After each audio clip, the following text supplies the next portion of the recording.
Hi, everyone. Thanks again for joining us for another episode of the Daily BizLink. Jane Cebrynski is back, and today we're covering the topic of being a champion for your well-being. So, Jane, thanks for being here.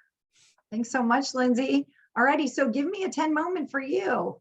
My 10 moment. Well, as of late, it's been kind of funny. I've had a couple inquiries for some keynote or panel discussions. I think more events are starting to pop up in the community, whether that's in person or virtual. I love to give back and I love to help other people. And so those are by far 10 moments for me. So really excited about what's coming up this fall.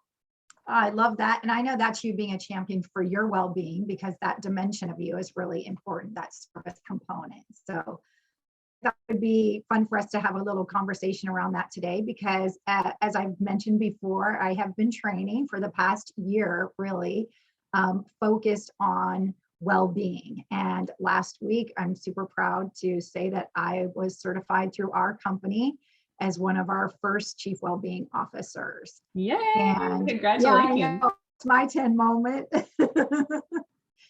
And so, I'm going to get out there, and I want to serve and support organizations in developing well-being initiatives for their employees, because we know that a thriving company does much better when it has thriving employees, or I should say thriving employees help create a thriving company. And we know there is so much research out there about that. And so I just thought that, we'd have a little conversation around that, because what really is important is that, it starts with ourselves. And, I'm working with high performance individuals. We've combined the best of sports, business, and life to develop, some of the skills and systems that we believe help to, help people with their well-being. And yet at the same time, we're here to serve and support people on their own journey. So it's really about giving people skills that allow them to go out and explore and practice and really figure out what well-being is to them. And then they can bring that to the workforce.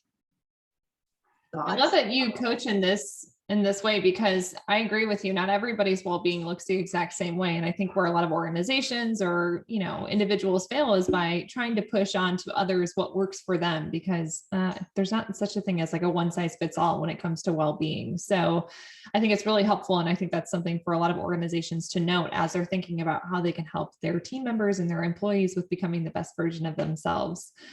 So Jane, as you continue to talk about all this and meet with a number of organizations and individuals, do you have any, specific tips for them as they look to move forward?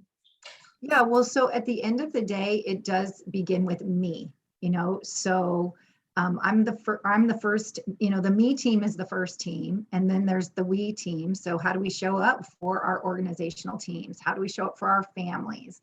And then we've got the world team, recognizing that we are a small part of something much bigger. And how do we give then to our communities, our clients? And so the challenge is, first and foremost, as an individual, begin to think about, what is your definition of well-being? What does that mean? And there's a lot of information out there to suggest what well-being might look like, from physical, mental, but there are also many other components that we teach and coach in that include emotional intelligence. That's a really big part of our overall well-being. Economic intelligence, how do we want to pay for our well-being? What does that look like? Leadership intelligence is another example, because you're leading yourself first. And how are you doing in leading yourself as a champion for your well-being?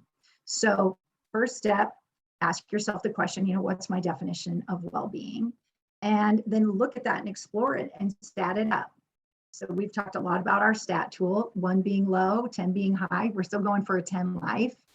And we're still going for being a 10 within our organizations. So stat it up and figure out, okay, where my stats are low, what is my action to change to maybe raise that stat? And just kind of start that process of self-discovery.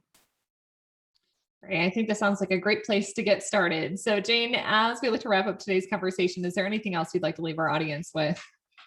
No, just enjoy the discovery, and go out there and play and explore and really be a champion for yourself first, and then go be a champion for others. Great. Well, Jane, thanks so much for joining us for today's episode of the Daily Biz Link. Thanks, Lindsay.